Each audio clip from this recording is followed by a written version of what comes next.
Hello everyone. तो हम आज स्टार्ट करने जा रहे हैं अपना topic irrigation and breeding of chapter crop production and management. ठीक है, वेलकम हेयर। तो इसमें हम क्या पढ़ने वाले हैं, इरिगेशन किसको बोलते हैं, ब्रीडिंग क्या चीज़ होती है, किस तरह से हम ये सारी चीज़ें कर सकते हैं और इसके क्या क्या टेक्निक्स हैं, इनका क्या बेनिफिट है एग्रीकल्चर में।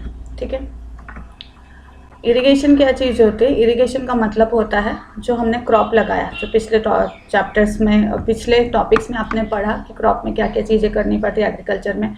तो उसमें सबसे पहले जो था कि उस लैंड को प्रिपेयर करना, फिर उसके बाद था कि लैंड जब प्रिपेयर हो जाता है तो सोविंग करना, सोविंग के बाद फिर एडिंग मैन्युअल फर्टिलाइज़र, और फिर होता है इरिगेशन, मतलब कि पानी देना। जो हमारा बीज हमने लगा चुके हैं और उसको फर्टिलाइज़र और मैन्युअर भी ऐड हो चुका है, तो अब हमें रेगुलर इंटरवल पे उसको पानी देना पड़ेगा। तो पानी देना जो होता है, ऐसा नहीं होता कि हमने कोई भी प्लांट लगा दिया और उस पर हम कभी भी पानी दे रहे कि अगर आज हमने सुबह के टाइम में दिया है तो कल हम दोपहर के टाइम पे या आफ्टरनून दे रहे हैं या इवनिंग के टाइम पे देंगे, ऐसा नहीं होता। एक रेगुलर इंटरवल पे जब हम पानी सप्लाई करते हैं अपने क्रॉप को, उसको कहते हैं इरिगेशन। ठीक है, तो इरिगेशन का डिफाइन यहाँ पे करना है, supply of water at regular interval is term as irrigation. यानी वो टाइम जो है हमारा रेगुलर होना चाहिए। रेगुलर इंटरवल का मतलब कि हमने अगर आज सुबह के 7 बजे अगर पानी दिया है तो कल हमें सुबह के 7 बजे देना है। अगर सुबह शाम का रखते कि हाँ सुबह में पानी एक बार दिया फिर शाम में हमें देना, क्योंकि कई बार ऐसा होता है गर्मी बहुत ज़्यादा होने की वजह से क्रॉप को 2 टाइम हमें पानी देना पड़ता है और बहुत सारे क्रॉप्स होते हैं, इसलिए इतना रिक्वायरमेंट होता है। तो हमने जो टाइम फिक्स किया है अपने क्रॉप के रिक्वायरमेंट के हिसाब से, तो उस रेगुलर इंटरवल पे हमें हर दिन उसको पानी सप्लाई करना होता है और इसी को बोलते हैं इरिगेशन, जो हम इसमें पढ़ने वाले हैं। इरिगेशन यूँ ऐसा देखने में लगता है तो ये क्या चीज़ है, इरिगेशन मतलब पानी देना बस, लेकिन ये जब हम एग्रीकल्चर पे काम करते हैं, क्रॉप प्रोडक्शन पे काम करते हैं, तो ये बहुत सारे क्रॉप्स होते हैं, तो उसको बस यूँ हम ऐसे एक एक प्लांट के जैसे पानी नहीं दे सकते, यानी इरिगेशन नहीं हो सकता। उसमें बहुत सारे मेथड्स होते हैं, इसके अंदर भी टाइम की बचत और एनर्जी की बचत करनी बहुत ज़रूरी होती है। तो इसमें हम ट्रेडिशनल टूल्स और जो अभी मॉडर्न टेक्नोलॉजी को यूज़ करके बनाया गया वो सारी चीज़ें पढ़ने वाले। तो यहाँ पे ट्रेडिशनल टूल में जो है पुली सिस्टम, ये दिख रहा है आपको, पुली सिस्टम जो पहले के टाइम यूज़ होता था, वेल होता था, कुआं बोलते हैं जिसको, उसमें से फार्मर पानी लेते थे और ऐसे करके ऐसे पैसेज बना हुआ, देख इस पैसेज के थ्रू जहाँ पे क्रॉप है वहाँ तक जाता था और ये इस पैसेज के थ्रू वाटर पहुँच जाता था क्रॉप को।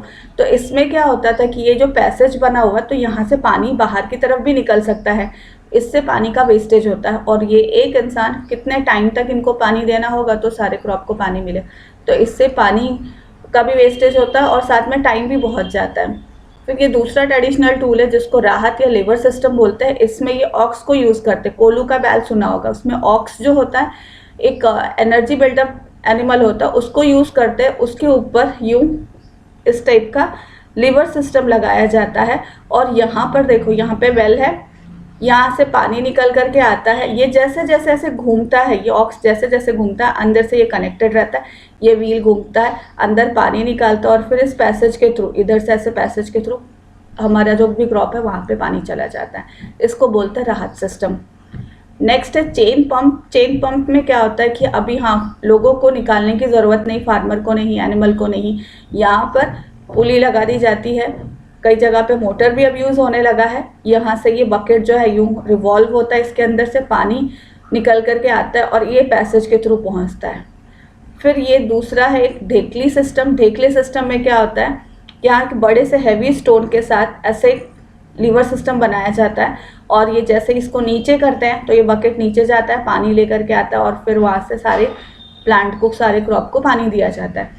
इन सब में क्या है, या तो एनिमल को यूज़ किया जा रहा है या फिर जो फार्मर वो खुद काम कर रहे हैं, तो उनकी एनर्जी जा रही है और साथ साथ बहुत टाइम लग रहा है और साथ में पानी का भी वेस्टेज बहुत ज़्यादा हो रहा है। ये ट्रेडिशनल मेथड है, टाइम एनर्जी तो जा रहा है, वाटर का भी वेस्टेज हो रहा है। तो इन सब को ओवरकम किया जब हमने मॉडर्न टेक्नोलॉजी जब हम शुरू करने लगे, तब उसके अंदर एक तो पानी की बचत होती है, टाइम की बचत होती है और साथ साथ एनर्जी भी, जो भी इंसान, क्योंकि इसके सारे मशीन्स के थ्रू होते हैं तो बस इसमें ऑन और ऑफ करने का सिस्टम होता है, उसके बाद प्लांट को अच्छी तरह से प्रॉपर क्वांटिटी में पानी मिल जाता है। मॉडर्न मेथड ऑफ इरिगेशन जो है, इसमें 2 हमें करना है, एक है स्प्रिंकल मेथड और ये ड्रिप इरिगेशन मेथड बोलते हैं इसको, ड्रिप सिस्टम। स्प्रिंकल मेथड क्या चीज़ होती है, जैसे आप डायग्राम में यहाँ पिक्चर में देख रहे हैं कि पाइप्स लगे हुए हैं और स्प्रिंकल मतलब फैलना। तो ये देखो, ये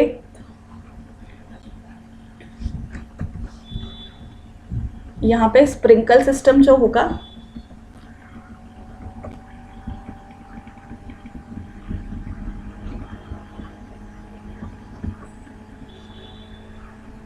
स्प्रिंकल सिस्टम के अंदर डिवाइस यूज़ की जाती है जिसमें हम यूज़ कर सकते हैं।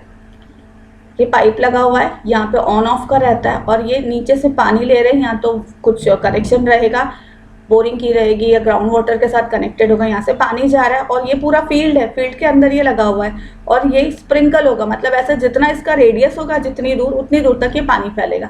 वैसे ही नेक्स्ट जितना बड़ा फार्म होगा उतने ज़्यादा स्प्रिंकल्स लगाए जाएंगे और उतने रेडियस तक ये पानी फैलेगा। इससे ये होगा कि पानी हमारा काउंटेड डायरेक्शन में, मतलब कितने रेडियस तक, जैसे ये वाला है तो इसमें इतने बड़े फार्म में हमें, ये जो पूरा है ये फार्म है, ये पूरा का पूरा इतना फार्म है, इसमें पानी देना है, तो उससे पानी का वेस्टेज बचेगा और टाइम और एनर्जी तो बच ही रह सकता है। स्प्रिंकल सिस्टम, स्प्रिंकल यूज़ होता है इसके अंदर। जो डिवाइस इसके अंदर यूज़ की जाती है एग्रीकल्चर क्रॉप को इरीगेट करने के लिए, वो लॉन्स, लैंडस्केप, गल्फ कोर्सेज और अदर एरियाज, मतलब ऐसे जगह पे यूज़ किया जाता है स्प्रिंकल सिस्टम को। और किस इनका यूज़ है, ये सारे एप्लीकेशन कहाँ पर स्प्रिंकल सिस्टम को अप्लाई कर सकते हैं। कूलिंग और कंट्रोल ऑफ एयरबॉर्न डस्ट। और फिर वाटर इसमें किस तरह से काम करता है, प्रेशराइज्ड होता है, कि हमने अंदर उसको प्रेशराइज किया है तो उसका जो बाहर का स्पीड होगा वो बढ़ेगा और बहुत आगे तक पानी जाएगा। Okay, excuse me. नेक्स्ट है हमारा drip system, drip irrigation system भी बोलते हैं। ये ज़्यादातर कहाँ यूज़ होता है, फ्रूट गार्डन जो होते हैं वहाँ पे डालने के लिए यूज़ किया जाता है। ये बहुत ही अच्छा वाटर कंजर्वेशन टेक्निक है। ड्रिप इरिगेशन में क्या होता है, पाइप्स लगे रहते हैं और प्लांट को ड्रॉप बाय ड्रॉप, ऐसे देखो ये पाइप लगे हुए हैं और जहाँ जहाँ प्लांट है वहाँ पे जाएगा। जैसे इधर प्लांट है यहाँ पे पाइप लगा रहेगा, इधर प्लांट है यहाँ पे पाइप लगा रहेगा और ये पाइप के थ्रू पूरे हर एक प्लांट को, जहाँ पे प्लांट लगा हुआ वहाँ पे पाइप से वो पानी निकल करके आ जाएगा। तो इससे क्या होता है कि बहुत सारा पानी प्लांट को मिलता है और वेस्टेज बिल्कुल भी नहीं होता है। तो इसके अंदर मोटर यूज़ होता है। ये दोनों सिस्टम जो होते हैं वो मोटर बेस्ड सिस्टम है जिसमें पानी बहुत अच्छे से प्लांट को मिल जाता है और साथ साथ टाइम और एनर्जी दोनों बचती हैं। इतना इरिगेशन में हमें करना था। इरिगेशन का टॉपिक जो है, इरिगेशन की डिफाइन करनी है। ट्रेडिशनल मेथड में 4 मेथड है, पुली सिस्टम जिसको मोत बोलते हैं, लिवर सिस्टम जिसको राहत बोलते हैं, चेन पंप और ढेकली। ठीक है, नेक्स्ट हमारा मॉडर्न मेथड जो है स्प्रिंकल सिस्टम और ड्रिप इरिगेशन। इसमें हमारे बुक में डायग्राम है वो भी कर सकते हैं आप, या फिर उसके बारे में शॉर्ट नोट आता है उसमें आपको लिखना है। इसके बाद जो टॉपिक है वो वीडिंग, जैसे हमने सोइंग कर दिया, हमारा प्लांट जो क्रॉप जो है वो थोड़ा सा ग्रो हुआ, फिर इरिगेशन किया। इरिगेशन करने के बाद प्लांट जो है थोड़ा बाहर निकलना शुरू होता है, लेकिन हम देखते हैं कि क्या होता है कि हमारा जो प्लांट होता है उसके साथ साथ अनवांटेड प्लांट्स भी कुछ निकल आते हैं। अनवांटेड प्लांट्स जो हमारे प्लांट के साथ साथ निकल आते हैं, हमने अगर कोई राइस या व्हीट ऐसा कुछ भी लगाया है उसके साथ हमारा अनवांटेड प्लांट निकल करके आता है जिसको हम वीड्स बोलते हैं। ठीक है, इसको रिमूव करने का जो मेथड होता है उसको कहा जाता है वीडिंग। तो वीड्स क्या चीज़ होते हैं, अनवांटेड प्लांट्स जो हमारे वांटेड प्लांट्स के साथ, जो हमारे काम के प्लांट होते हैं उनके साथ जो ग्रो हो जाते हैं उनको वीड्स कहा जाता है। और ये वीड्स को रिमूव करने का जो मेथड होता है उसको बोलते हैं weeding. Removal of unwanted plant from the crop is called weeding. और इसके करने के भी भाई जैसा हमने पुराना किया कि ट्रेडिशनल मेथड होते हैं और मॉडर्न टेक्नोलॉजी वाले मेथड होते हैं, ये दोनों मेथड इसके अंदर यूज़ किए जाते हैं। ये देखो, पहले हम एग्रीकल्चर का जो इंस्ट्रूमेंट था उसमें पढ़ा था, ये खुरपी है। खुरपी एक आयरन मटेरियल होता है, यहाँ पे वुड होता है या फिर स्टील प्लेटेड होता है। इससे हम अनवांटेड प्लांट्स को निकालते हैं, हाथ से होता है ये यूज़। तो इसमें वही तो ट्रेडिशनल मेथड है, बहुत टाइम और एनर्जी जाती है, एक एक प्लांट को निकाला जाता है। सीड ड्रिल मशीन जो हमने पढ़ा था, इससे भी वीडिंग की जाती है, मतलब इस तरह से चलता है वो, तो अनवांटेड प्लांट्स जो होते हैं वो निकल जाते हैं, मतलब एक डिस्टेंस के ऊपर ये यूज़ किया जाता है ताकि अनवांटेड प्लांट्स को ही हार्म कर सके, वांटेड जो हमारा क्रॉप है उसको कुछ नहीं हो। या फिर स्प्रेइंग, अलग अलग टाइप के स्प्रे आते हैं, वीडिसाइड्स बोला जाता है। स्प्रे जो होते हैं वीड्स को रिमूव करने के लिए उसको कहते हैं वीडिसाइड्स। ये वीडिसाइड्स स्प्रे की जाती है जिसकी वजह से अनवांटेड प्लांट्स जो है वो ख़त्म हो जाते हैं। वीडिंग करने के जो मेथड हमें करना है, वीडिंग करने का मेथड, पहले तो वीडिंग की डिफाइन मैंने बताई कि रिमूवल ऑफ वीड्स या unwanted plant is called weeding. इसको यूज़ करने के जो मेथड्स होते हैं, फिजिकल मेथड में पहले बताया मैंने, ट्रेडिशनल खुरपी यूज़ करके कर सकते हैं, हाथों से भी किया जाता है, केमिकल मेथड में विडिसाइड्स यूज़ करते हैं। बायोलॉजिकल मेथड्स में क्या होता है, प्लांट्स, अनवांटेड प्लांट्स के साथ साथ कुछ इंसेक्ट भी प्लांट्स को हार्म करते हैं, उसको भी हम रिमूव कर सकते हैं, जिसको बायोलॉजिकल मेथड में इंसेक्टिसाइड्स बोला जाता है। क्यों इंसेक्टिसाइड्स यूज़ करके हम अपने प्लांट को इंसेक्ट से बचा सकते हैं। पेस्ट कंट्रोल, पेस्ट अलग अलग टाइप के इंसेक्ट जो लग जाते हैं, उससे पेस्टिसाइड्स भी इंसेक्ट के लिए इंसेक्टिसाइड, पेस्ट जो ऐसे कीड़े होते हैं जो बहुत ज़्यादा प्लांट को हार्म करते हैं, उसके लिए पेस्टिसाइड्स यूज़ किया जाता है। तो पेस्ट वो ऑर्गेनिजम्स होते हैं जो प्लांट को, स्टैंडिंग क्रॉप जो है हमारा, या फिर हम लोग घर पे भी जो क्रॉप का वो ग्रेन स्टोर करते हैं तो उसमें कई बार देखते हैं कि कीड़े लग जाते हैं, तो स्टोर फूड ग्रेन्स के अंदर भी पेस्ट आ जाते हैं। इसको भी हम पेस्टिसाइड से कंट्रोल कर सकते हैं, यानी अगर हमने पेस्टिसाइड्स यूज़ किया है तो पेस्टिसाइड्स के थ्रू भी हमारे पेस्ट कंट्रोल हो सकते हैं। ये बायोलॉजिकल मेथड में होता है।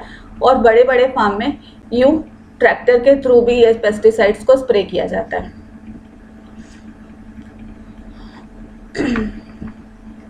इतना हमारा इरिगेशन और वीडिंग में था कि इरिगेशन का मतलब होता है पानी देना प्लांट को एट रेगुलर इंटरवल। पानी देना प्लांट को सिर्फ इरिगेशन नहीं कहलाता, एट रेगुलर इंटरवल उसको इरिगेशन बोलते हैं। उसके जो मेथड्स हमने किए वो, उसके बाद फिर इरिगेशन करने के बाद वीडिंग, जो अनवांटेड प्लांट्स होते हैं उनको वीड्स बोलते हैं, उसको रिमूव करने का मेथड जो होता है वीडिंग कहलाता है। इसके भी ट्रेडिशनल मेथड्स और फिर साथ में जो हमारा मॉडर्न टेक्नोलॉजी मेथड है जिसके अंदर हम इंसेक्टिसाइड्स और पेस्टिसाइड्स यूज़ कर सकते हैं, और वो स्प्रे करने का होता है, ट्रैक्टर के थ्रू भी ये स्प्रे किया जाता है। ठीक है, तो इस टॉपिक में आपको कोई भी डाउट हो, कुछ भी आप पूछ सकते हैं, कोई टॉपिक रिपीट करना हो। और अगर आपको ये वीडियो पसंद आए तो इसको लाइक एंड सब्सक्राइब करें और शेयर करें। ठीक है, नेक्स्ट क्लास में हम आगे का टॉपिक करने वाले हैं। Okay, thank you.